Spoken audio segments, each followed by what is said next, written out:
Hello, V K ನಿಜವಾಸ್ತು ಚಾನಲ್ಗೆ ಸುಸ್ವಾಗತ. ವೀಕ್ಷಕರಿಗೆ ಶುಭಾಶಯಗಳು.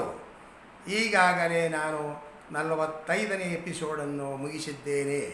ಈ ಎಪಿಸೋಡಿನಲ್ಲಿ ನಾನು ಇದು ವಾಯುಭಾಗದಲ್ಲಿ ಸಂಪು, ಸೆಪ್ಟಿಕ್ ಟ್ಯಾಂಕ್, ಬೋರು ಇತರಾದಿಗಳು ಇದ್ದರೆ ಏನು ತೊಂದರೆಯಾಗುತ್ತದೆ ಎಂಬುದು ಕೂಲಂಕುಷವಾಗಿ ತಿಳಿಸಿದ್ದೇನೆ. ಅದೇ ರೀತಿ ಈಗ ಮನೆಯ ಒಳಭಾಗದಲ್ಲಿ, ಅಂದರೆ ಕಂಪೌಂಡಿನ ಒಳಭಾಗದಲ್ಲಿ ಕೆಲವೊಬ್ಬರು ದಕ್ಷಿಣದ ಭಾಗದಲ್ಲಿ ಅತ್ಯಂತ ಖಾಲಿ ಸ್ಥಳವನ್ನು ಉಳಿಸಿಕೊಂಡು, ಅಂದರೆ ಉತ್ತರಕ್ಕಿಂತ ದಕ್ಷಿಣದಲ್ಲಿ ಖಾಲಿ ಸ್ಥಳವನ್ನು ಹೆಚ್ಚಾಗಿ ಉಳಿಸಿಕೊಂಡು ಅಲ್ಲಿ ಒಡನಾಟ ಇರುವಂಥ ವ್ಯಕ್ತಿಗಳನ್ನು ನಾನು ನೋಡಿದ್ದೇನೆ.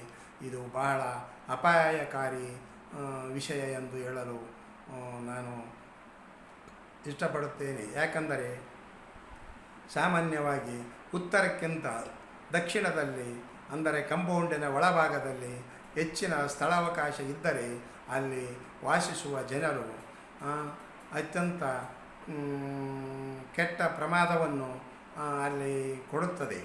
ಯಾಕಂದರೆ ಅದು ಉತ್ತರದಕ್ಕಿಂತ ದಕ್ಷಿಣ ಭಾಗ ಭಾಳ ಒಂದು ಯಮನ ಭಾಗ, ಹಾಗೂ ಅದು ಒಳ್ಳೆಯ ಸ್ಥಳವಲ್ಲೆಂದು ಹೇಳಬಹುದು. ಇದರ ಬಗ್ಗೆ ಕೂಲಂಕುಷವಾಗಿ ತಿಳಿಸಬೇಕೆಂದರೆ ಭಾಳ ದೀರ್ಘವಾದ ವಿಡಿಯೋ ಆಗುತ್ತದೆ. ಅದಕ್ಕೆ ಸಂಕ್ಷಿಪ್ತವಾಗಿ ನಾನು ಈ ವಿಡಿಯೋವನ್ನು ಮಾಡುತ್ತಿದ್ದೇನೆ. ಅಲ್ಲಿ ವಾಸಿಸುವವರು ಮುಖ್ಯವಾಗಿ ಕೋರ್ಟು, ಕಚೇರಿ ಅಥವಾ ನೆಂಟರೊಂದಿಗೆ ಸಂಬಂಧಗಳು ಕಡಿತವಾಗುವುದು, ಅಥವಾ ದುರ್ಮರಣ ಹೊಂದುವುದು, ಅಥವಾ ಯಾವುದೇ ಅಪಘಾತಗಳಲ್ಲಿ ಈಡಾಗುವುದು, ಅಥವಾ ಕೋರ್ಟು, ಕಚೇರಿ, ಪೊಲೀಸ್ ಸ್ಟೇಷನ್ನು ಮೆಟ್ಟಲು ಏರಿ ತಮ್ಮ ಯಾವುದೇ ನ್ಯಾಯಗಳು ದೀರ್ಘವಾಗಿ ನಡೆಯುತ್ತವೆ. ಇಂಥ ಸ್ಥಳದಲ್ಲಿ ತಾವು ಮಾಡಿದರೆ ದೀರ್ಘವಾದ ಅನಾರೋಗ್ಯ, ದೀರ್ಘವಾದ ವ್ಯಾಧಿ, ದೀರ್ಘವಾದ ನ್ಯಾಯಗಳು ಇರುತ್ತವೆ. ಇದು ಬಹಳ ಎಚ್ಚರಿಕೆಯಿಂದ ತಾವು ಮನೆಯನ್ನು ಕಟ್ಟುವ ಕಾಲಕ್ಕೆ ದಕ್ಷಿಣ ಭಾಗದಲ್ಲಿ ಸ್ಥಳವನ್ನು, ಅಂದರೆ ಕಂಪೌಂಡಿನ ಒಳಭಾಗದಲ್ಲಿ ಸ್ಥಳವನ್ನು ಭಾಳ ಕಡಿಮೆ ಬಿಡಬೇಕು. ಅಂದರೆ ಕಡಿಮೆ ಎಂದರೆ ಉತ್ತರ ಭಾಗಕ್ಕಿಂತ ಕನಿಷ್ಠ 1 ಫೀಟ್ ಆದರೂ ಅಥವಾ 2 ಫೀಟ್ ಆದರೂ ಕಡಿಮೆಯಾಗಿ ಇರಬೇಕು. ಇದು ಮುಖ್ಯವಾದ ವಿಷಯ.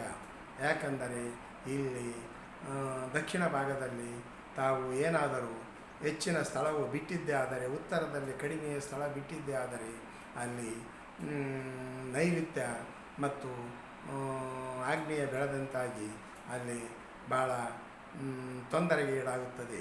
ನೈಋತ್ಯ ಭಾಗ ಎಂದರೆ ಅದು ಯಮನ ಭಾಗ. ಅದಕ್ಕೆ ಅಲ್ಲಿ ಒಡನಾಟ ಮಾಡುವುದರಿಂದ ಈಗಾಗಲೇ ನಾನು ತಿಳಿಸಿದಂತೆ ವಿಷಯವು ಬಹಳ ದುಷ್ಪರಿಣಾಮಗಳನ್ನು ಬೀರುತ್ತವೆ ಎಂದು ಹೇಳುತ್ತೇನೆ. ಇದರ ಬಗ್ಗೆ ಭಾಳ ಕೂಲಂಕುಷವಾಗಿ ತಾವು ತಿಳಿದುಕೊಂಡು ಭಾಳ ಎಚ್ಚರಿಕೆಯಿಂದ ತಮ್ಮ ಮನೆಗಳಲ್ಲಿ ಏನಾದರೂ ದೋಷಗಳು ಇದ್ದರೆ ನೋಡಿ ತಿದ್ದಿಕೊಂಡು ತಮ್ಮ ಮನೆಗಳನ್ನು ಯಾವ ರೀತಿ ಅಪಾಯದಲ್ಲಿದ್ದಾವೆ ಎಂಬುವುದು, ಇಡೀ ಕುಟುಂಬವು ಯಾವ ರೀತಿ ತೊಂದರೆಯಾಗುತ್ತದೆ, ಕುಟುಂಬಕ್ಕೆ ಯಾವ ರೀತಿ ನಡೆಯುತ್ತದೆ, ಆ ಮನೆಯ ಒಡೆಯನು ಯಾವುದೇ ಅಂಗಹೀನನು, ಅಂಗವಿಕಲನು ಆದರೆ ಇಡೀ ಕುಟುಂಬವೇ ಅಂಗಹೀನವಾಗಿ ನರಳುತ್ತದೆ. ಅದಕ್ಕೆ ಮನೆಯ ಒಡೆಯನಾಗಲಿ ಒಡತಿಯಾಗಲಿ ಯಾವುದೇ ರೀತಿಯ ತೊಂದರೆಗೆ ಸಿಲುಕಿದ್ದೇ ಆದರೆ, ಅಪಘಾತಕ್ಕೆ ಆಗಿದ್ದಾದರೆ, ಅವನು ಅಂಗಹೀನನಾಗಿದ್ದರೆ ಅಂಥ ಮನೆಯು ಅಭಿವೃದ್ಧಿ ಹೊಂದುವುದಕ್ಕೆ ಅಸಾಧ್ಯವಾದ ಮಾತು. ಪ್ರತಿನಿತ್ಯ ದೀರ್ಘವಾದ ರೋಗದಿಂದ ಬಳಲುವಂಥವರು ಆಗಿರುತ್ತಾರೆ. ಎಲ್ಲ ದೀರ್ಘದ ನ್ಯಾಯಾಲಯದಲ್ಲಿ ಮೆಟ್ಟಲು ಏರಿರುತ್ತಾರೆ. ದೀರ್ಘವಾಗಿ ಪೊಲೀಸ್ ಸ್ಟೇಷನ್ನು ಇತ್ಯಾದಿಗಳು ಅವರಿಗೆ ಪದೇ ಪದೇ ಕಾಡುತ್ತಾ ಇರುತ್ತವೆ.